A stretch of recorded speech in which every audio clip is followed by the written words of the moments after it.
This video has been brought to you by A Winner Is You, the funniest video game quotes with snarky commentary. Buy the book now at the link below.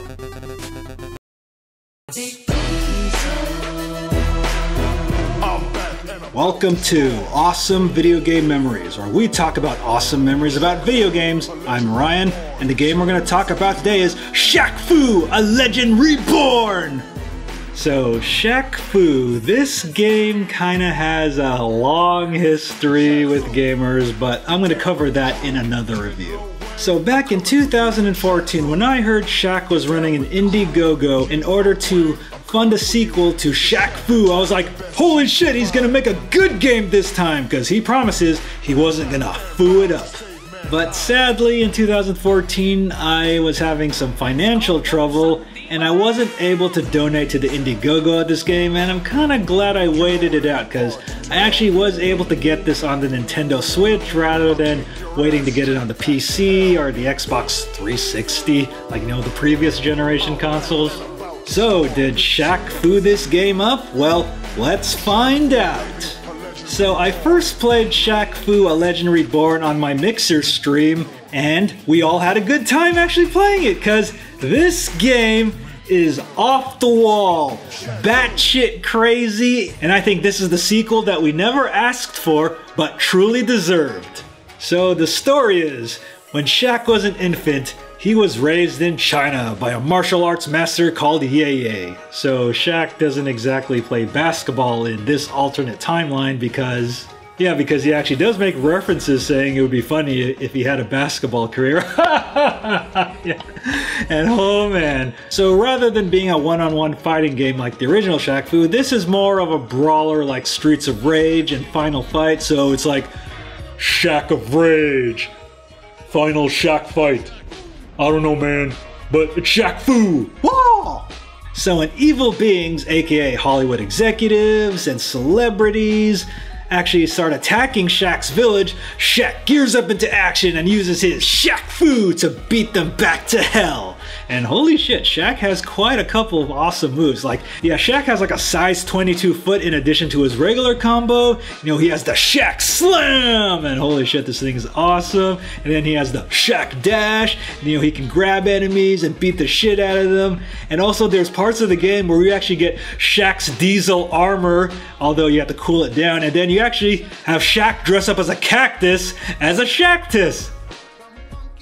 Holy shit, this game is amazing in every way, I can't even believe it. Although in all honesty, I prefer the Shaqtus a lot more because, you know, it doesn't run out of power and you don't have to cool it down, but eventually these power-ups kind of go away before you fight the bosses of the areas. So once you beat the first boss, Ye sacrifices his life in order to save Shaq's life. No, Master Ye! Shaq will avenge you on the battlefield and not the court. So Shaq has to go to Hollywood to fight some evil demonic celebrities and executives, and then there's all these, you know, gym douches.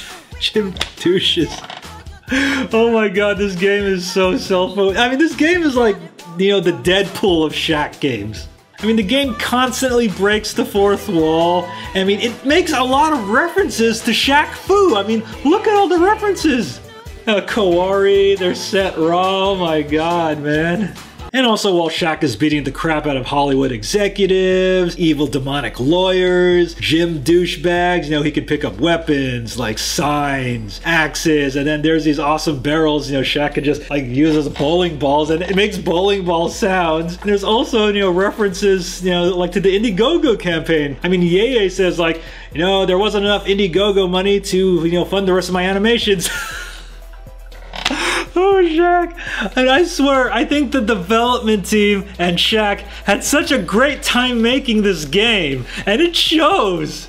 And luckily the bosses aren't like super hard. I mean, by the time I got to Candy, which is one of the bosses in Hollywood, I had a bit of a hard time trying to beat her, but eventually, like if you try more of a hit and run strategy and kind of learn their patterns rather than just trying to rush in and beat everybody up, you'll be fine in this game. I mean, the final boss isn't even that difficult. So now let's kind of get to the flaws of the game. As hilarious and funny as this game is, the game does have a bit of slowdown in certain points. I mean, there's times I'm kind of fighting like I'm in slow motion for some reason, and there's times where I'm fighting very smoothly. I mean, it's a bit inconsistent, and the game does get a bit repetitive, just beating the same thugs over and over again for 5 whole levels. And the game even makes reference to this. Like, Shaq even says, "Hey, game developer, stop, like, sending all of these endless hordes of enemies out here." And the game developer, yeah, I mean, Shaq even talks to the game developers of this game. The game developers! I mean, that's even more than fourth wall breaking here. So Shaq goes back to his hometown, which has been taken over by hell, and then he fights the final boss, which is his mother! Oh my god! Shaq, I am your mother. No! And yes, Shaq's mother does take quite a while to beat because she has a really large health bar, but eventually you'll be able to beat her, if you just avoid her fire and make sure you study her pattern. And then after that, Shaq saves the day and Yeye comes back to life and Shaq lives to fight another day. But is it over? Oh no. So if you actually got the physical copy of this game, you actually get the Barack Obama DLC, aka Shaq-Fu, right off the bat. You get to play as Barack Obama! The awesome president before we degenerated to that president I don't want to mention. And holy shit, the Barack Obama DLC is every bit as hilarious as the main game, but the problem is it's a bit too short. I kind of wish it was another 5 levels in addition to the current 5 levels we got, making it a total of 10 levels. Like, half the game you play as Shaq and half the game you play as Barack Obama. And also, once you complete levels, there's a Shaqpedia, or Barack Obama's case files, where you can look up profiles of the enemies in Shaq. It's a pretty nifty addition. So, Shaq-Fu, A Legend Reborn. Was this game worth the wait? Well, kind of no, but mostly yes.